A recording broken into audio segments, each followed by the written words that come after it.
तो हम लोगों ने लास्ट क्लास में जो चैप्टर स्टार्ट किया था वो था physical world and measurement. Clear है? और मैंने आपको इंट्रोडक्शन पार्ट बताया था what is physics, what are physical quantities and what are fundamental and derived quantities. Clear है? आज मैं आपको बताने जा रहा हूं उसी चैप्टर के आगे का पार्ट है, that is fundamental forces in nature. Clear है? तो नेचर ने हमें ये 4 टाइप्स के फंडामेंटल फोर्स दिए हुए। कौन से? Gravitational force, number 2 week nuclear force, number 3 electrostatic force and number 4 strong nuclear force. ये हमें नेचर ने प्रोवाइड किए। ये हमने किसी मशीन या डिवाइस से नहीं बनाए, बल्कि नेचर ने हमें खुद प्रोवाइड किए। हमने सिर्फ इनको स्टडी करना होता है। क्लियर है? तो हम लोग पहला फोर्स स्टडी करने जा रहे हैं, वो है ग्रेविटेशनल फोर्स। क्लियर है? तो हम लोग आज अपना पहला फोर्स स्टडी कर रहे हैं। पहले वो है ग्रेविटेशनल फोर्स। देखते हैं क्या है ग्रेविटेशनल फोर्स। क्लियर? सबसे पहला टॉपिक है वो है ग्रेविटेशनल फोर्स।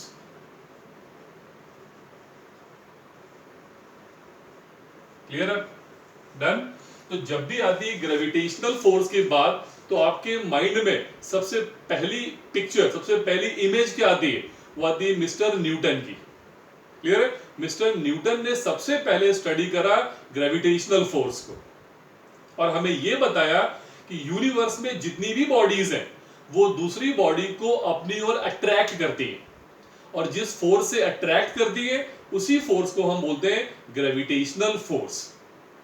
क्लियर है? अगर आप इस पेन को सिंपली ड्रॉ करते हो, अर्थ इसको अपनी ओर अट्रैक्ट करेगी। क्लियर है? अर्थ तो इस पेन को अपनी ओर अट्रैक्ट कर रही है, दैट इज ग्रेविटी। अर्थ को छोड़ करके यूनिवर्स में जितनी भी बॉडीज हैं, अगर आपके पास ये 2 पेन्स हैं, ये 2 पेन्स ऐसे रखे हुए हैं, इनके बीच में भी ग्रेविटेशनल फोर्स है, इनके बीच में भी अट्रैक्शन है। उस अट्रैक्शन को हम क्या बोलते हैं? Gravitational force. What is gravitational force? The force of attraction between any 2 bodies in the universe is called gravitational force. किसने स्टडी किया सबसे पहले? मिस्टर न्यूटन ने, और हमें दिया न्यूटन्स लॉ ऑफ ग्रेविटेशन। फिर से बता रहा हूं एक बार, what is gravitational force? The force of attraction between any 2 bodies in the universe is called gravitational force. Clear है? This is first discovered by mister Newton. ठीक है? और उन्होंने क्या दिया हमें? Newton's law of gravitation. तो हम लोग न्यूटन्स लॉ ऑफ ग्रेविटेशन की हेल्प से हम निकालेंगे ग्रेविटेशनल फोर्स। क्लियर है? देखते हैं हम लोग पहले न्यूटन्स लॉ ऑफ ग्रेविटेशन है क्या। क्लियर? तो हम बात करने जा रहे हैं Newton's law of gravitation. Clear है? न्यूटन्स लॉ ऑफ ग्रेविटेशन से आप क्या निकालने वाले हो? 2 बॉडीज के बीच लगने वाला ग्रेविटेशनल फोर्स। डन। क्या था वो? देखते हैं। सपोज दैट आपके पास कोई 2 बॉडीज हैं, m1 और एक बॉडी है m2, और इनके बीच की डिस्टेंस है r। क्लियर है? तो मिस्टर न्यूटन ने हमें क्या बताया? ध्यान सुनना आप लोग। तो according to Newton's law of gravitation, the force of attraction between 2 bodies is number 1 directly proportional to the product of their masses and inversely proportional to the square of distance between them। Clear है? मैं फिर से बता रहा हूं एक बार, ध्यान सुनना आप लोग।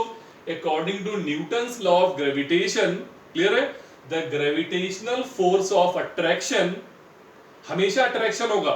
ग्रेविटेशनल फोर्स कभी रिपल्सिव नहीं हो सकता। नेचर में आने वाली 2 बॉडीज हमेशा एक दूसरे को अपनी ओर अट्रैक्ट करेंगी, कभी रिपेल नहीं कर सकती। क्लियर है? The gravitational force of attraction between 2 bodies is directly proportional to the product of their masses and inversely proportional to the square of distance between them। square of distance between them। Clear है? अगर आप दोनों equations को combine कर लो, 1 and 2, अगर दोनों equation combine कर लो तो आएगा यहां पर F proportional m1 into m2 upon r square. Clear है? जब भी हम प्रोपोर्शनल को हटाते हैं तो हमेशा एक कांस्टेंट यूज करते हैं, then it will become f equal to g m1 m2 upon r square. Clear है? f equal to g m1 m2 upon r square. g यहां पर क्या है? कांस्टेंट। क्लियर है? फिर से एक बार, f proportional m1 m2, f proportional 1 over r square, दोनों equation combine, f proportional m1 m2 upon r square, हटाया प्रोपोर्शनल और हमने लगा दिया है कांस्टेंट। ठीक है? इस कांस्टेंट g को हम बोलते हैं यूनिवर्सल ग्रेविटेशनल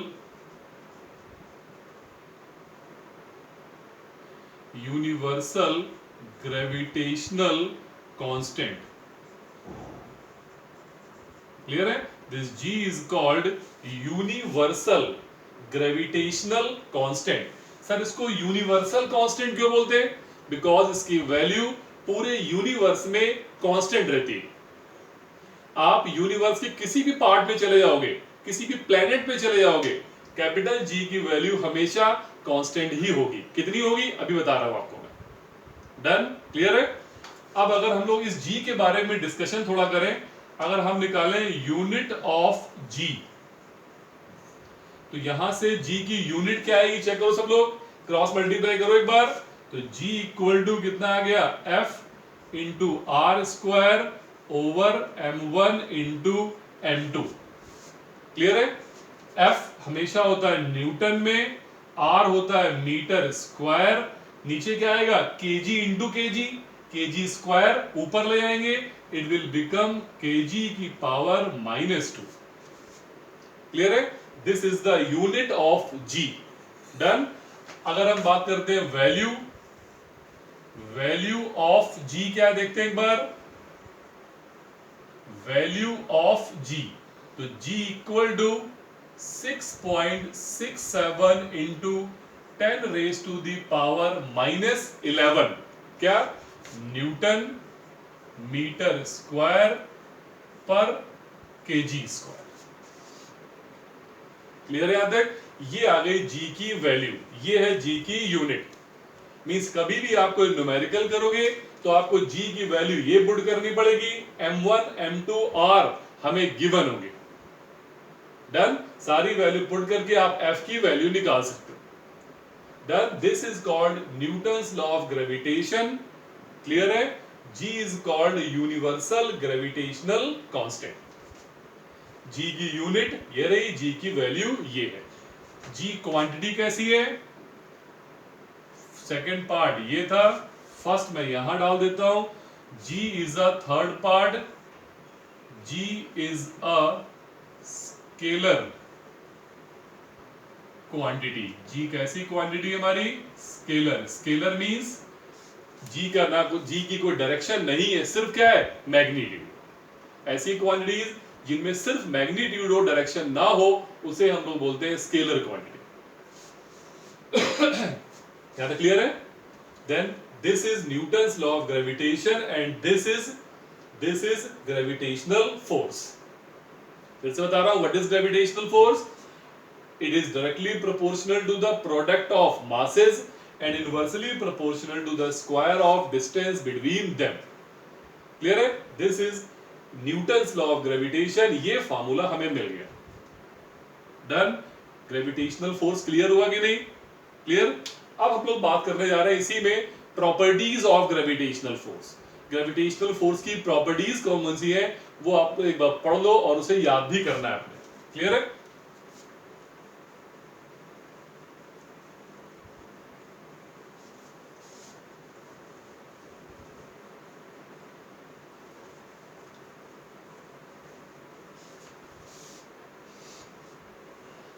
डन? तो हम लोग बात करने जा रहे हैं प्रॉपर्टीज।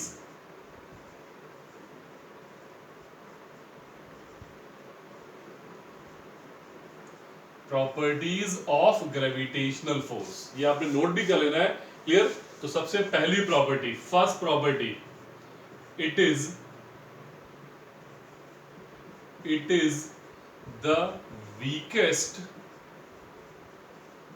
Force in nature. पहली प्रॉपर्टी क्या है? It is the weakest force in nature. ये नेचर का सबसे वीक फोर्स है। क्लियर है?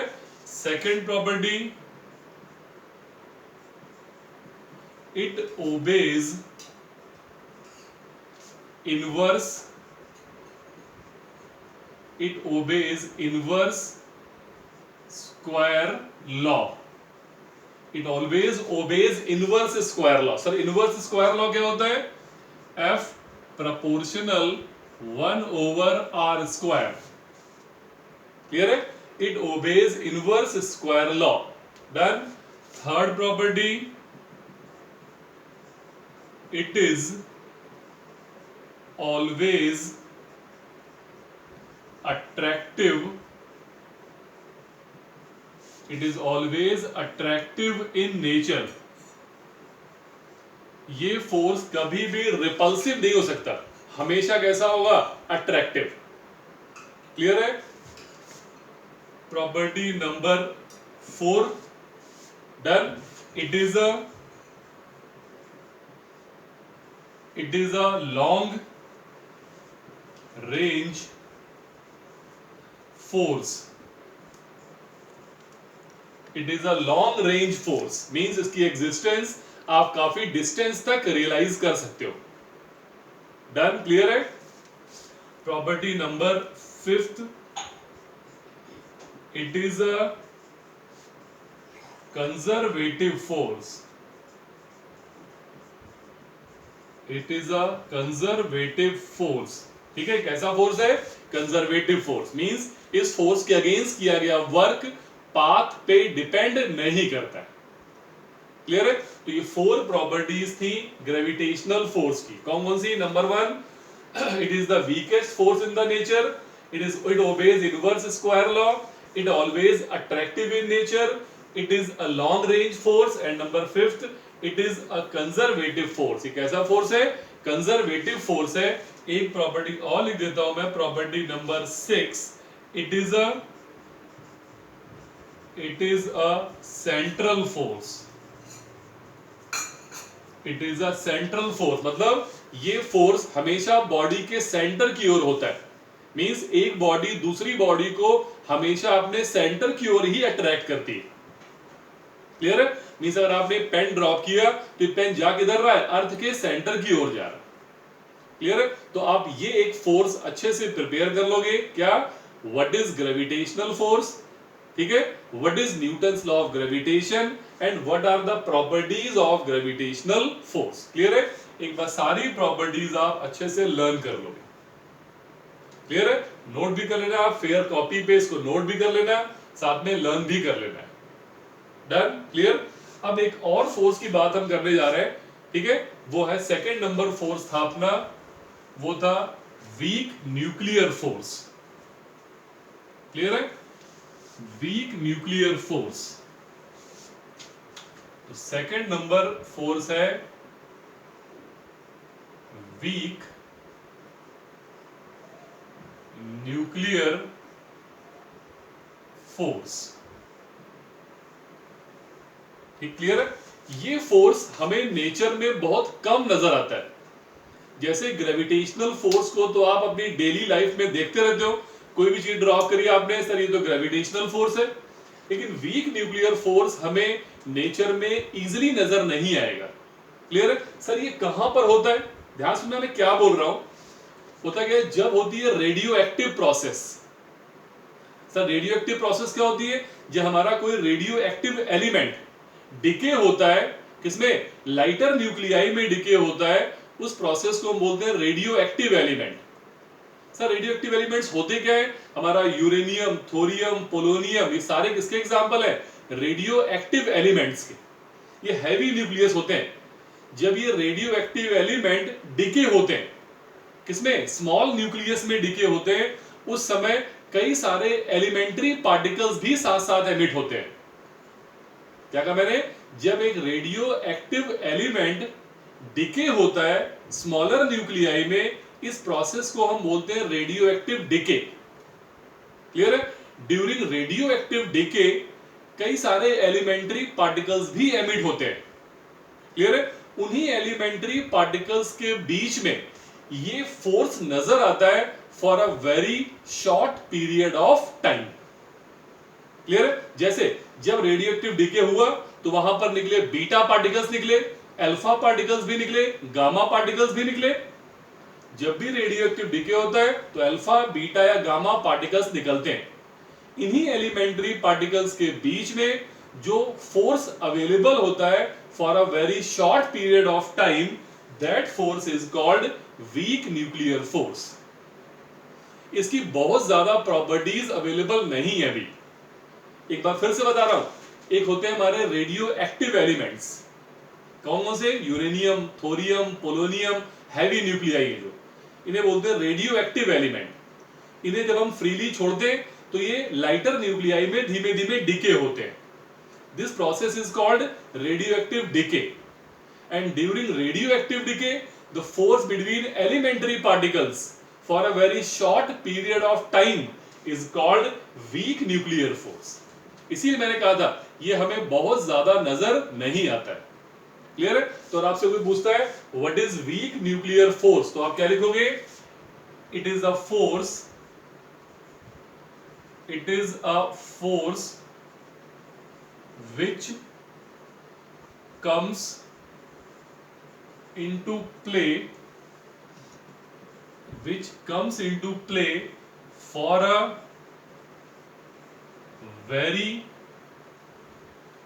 a very short period of time between elementary particles like beta particles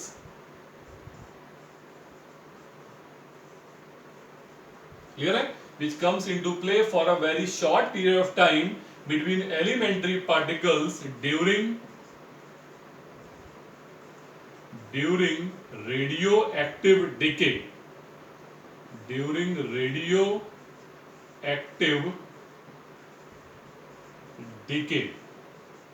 एक बार फिर से पढ़ दो आप लोग, क्या लिखा हुआ है? It is a force which comes into play, ठीक है, which comes into play for a very short period of time. Clear है? For a very short period of time between elementary particles during radioactive decay. इसीलिए nature में हम ज्यादा इस force को नहीं देख पाते हैं। क्लियर है? मैं फिर से बता रहा हूं आपको एक बार, एक नया वर्ड यहां पर आ रहा है, कौन सा? Radio active decay. क्लियर है? ये रेडियो एक्टिव डिके क्या होता है पता है ना? मैंने कहा रेडियो एक्टिव एलिमेंट क्या होते हैं? यूरेनियम, थोरियम, पोलोनियम, ये हैवी न्यूक्लियस है। इन्हें फ्रीली छोड़ने पे ये अल्फा, बीटा और गामा पार्टिकल्स एमिट करते हैं। इन एलिमेंट्स को हम बोलते हैं रेडियो एक्टिव एलिमेंट्स, और उसके डिके को हम क्या बोलते हैं? हम बोलते हैं रेडियो एक्टिव डिके। ठीक है? ये आपने टॉपिक +2 में डिटेल में पढ़ना है। क्लियर है?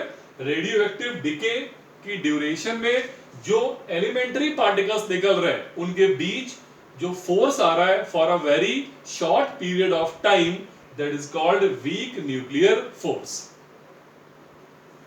क्लियर है? डन? इसकी प्रॉपर्टीज बहुत ज्यादा नहीं है। ठीक है? क्लियर? नोट करो इसको सब लोग एक बार। डन? अब इसकी बात करते हैं प्रॉपर्टीज कौन सी है। इसकी प्रॉपर्टीज ज्यादा नहीं है। क्लियर है? तो हम बात करने जा रहे हैं properties.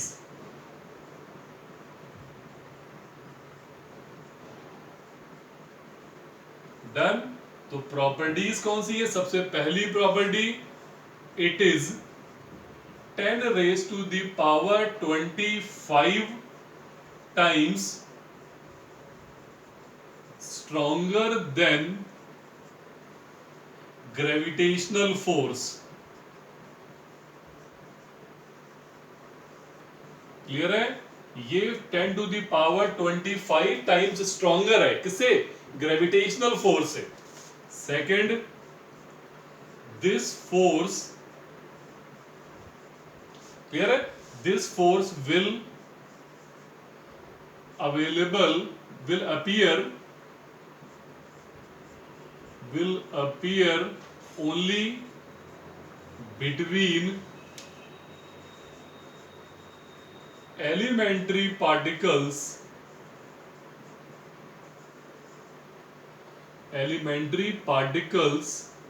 for a short period.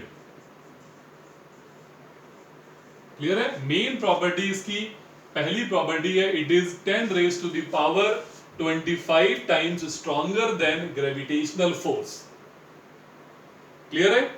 Done. तो आप ये फोर्स प्रिपेयर कर लोगे और उसकी ये 2 प्रॉपर्टीज प्रिपेयर कर लोगे. क्लियर है? व्हाट इज ग्रेविटेशनल फोर्स और उसकी प्रॉपर्टीज. डन. क्लियर है? थर्ड फोर्स की हम बात करने जा रहे हैं. थर्ड फोर्स है इलेक्ट्रोस्टैटिक फोर्स. ये भी आपको नेचर में अवेलेबल होगा और आपको इजीली दिख भी जाएगा. क्लियर है? तो अब हम बात करने जा रहे हैं what is electrostatic force. Third one is electrostatic force. Done. Clear? देखते हैं इलेक्ट्रोस्टैटिक फोर्स क्या है. इसके लिए एक एग्जांपल बता रहा हूं आपको, जो एग्जांपल या एक्सपेरिमेंट आपने अक्सर किया होगा. अगर मैं इस पेन को या कोम्ब को सर पे अपने रब करूं और पेपर पीस के पास ले जाऊं, क्लियर है? पेपर पीस क्या होंगे? अट्रैक्ट. आपसे पूछा जाएगा पेपर पीस अट्रैक्ट क्यों हो रहे हैं, तो आप क्या बोलोगे कि पेपर पीस और कोम्ब के बीच में क्या है? Attractive force. क्लियर है? डन. ठीक. उस अट्रैक्टिव फोर्स को डिफाइन किसने किया? मिस्टर कूलम ने. क्लियर है? तो कूलम लॉ की हेल्प से हम क्या निकालते हैं? Electrostatic force. क्लियर है? तो what is electrostatic force? It is the force of attraction और रिपल्शन. यहां पर अट्रैक्शन और रिपल्शन दोनों हो सकते हैं. ठीक है? It is the force of attraction और रिपल्शन बिटवीन 2 चार्जेस. कोई पूछता है आपसे व्हाट इज इलेक्ट्रोस्टैटिक फोर्स, तो क्या बोलोगे आप? It is the force of attraction और रिपल्शन बिटवीन 2 चार्जेस. जैसे ग्रेविटेशनल फोर्स था बिटवीन 2 मासेस, ये है फोर्स बिटवीन 2 चार्जेस. क्लियर है? डन. ठीक. तो आज हम लोग चारों फोर्स देखेंगे. थोड़ा बड़ा लेक्चर होगा, लेकिन आप लोग उसको ध्यान से नोट जरूर कर लोगे. क्लियर है? तो हम बात करने जा रहे हैं इलेक्ट्रोस्टैटिक फोर्स. क्या था मैंने कहा? It is the force of attraction between 2 charges. Clear है? दिया किसने? मिस्टर कूलम ने. इसने किसमें पढ़ते हैं इसको हम लोग? कूलम्स लॉ में. क्लियर है? तो हम बात करने जा रहे हैं आज कूलम्स लॉ.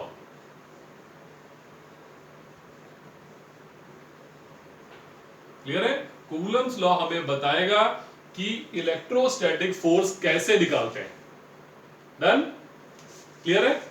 ठीक है? तो देखते हैं यहां पर हमारे पास सपोज दैट कोई 2 चार्जेस हैं, Q1 एंड Q2. क्लियर है? Then according to Coulomb's law, F means force between these 2 charges is, clear है? Is number 1 directly proportional to the product of magnitudes of charges and inversely proportional to the square of distance between them. Clear है? आपको ये आसान होगा learn करना, क्योंकि same यही आपने पढ़ा था न्यूटन्स लॉ ऑफ ग्रेविटेशन में. फर्क क्या था? वहां पर थे 2 मासेस और यहां पर क्या है? 2 चार्ज. क्लियर है मेरी बात? डन. तो हम बात करने जा रहे हैं कूलम्स लॉ. क्या था? According to Coulomb's law, the force of attraction between 2 charges is directly proportional to the product of their magnitudes and inversely proportional to the square of distance between them. Clear है? Done. दोनों equation combine from 1 and 2.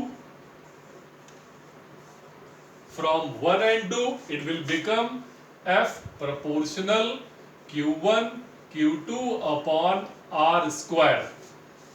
Done.